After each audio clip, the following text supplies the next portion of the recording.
Heavenly Father, as the week draws to a close, we come to you with grateful hearts. Through every task and every trial, you have carried us. Now, as we step into Friday, we ask for a holy pause, a moment of stillness in your presence. Lord, let this day be a doorway into your peace. Let every mother, every father, every child who hears this feel the calm of your embrace. May the weight of the week fall away, and may we lift our hands to you with joy. Heal the weary, strengthen the weak, bring rest to the anxious, and hope to the discouraged. Unite families, rekindle faith. Let our homes be sanctuaries of your spirit as we enter the weekend. We thank you for your goodness, your mercy, and the promise that you are with us. Even now, let this Friday carry your fragrance.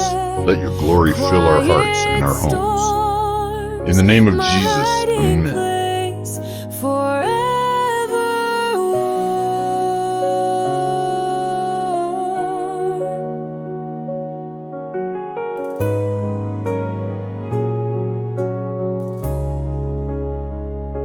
Through every trial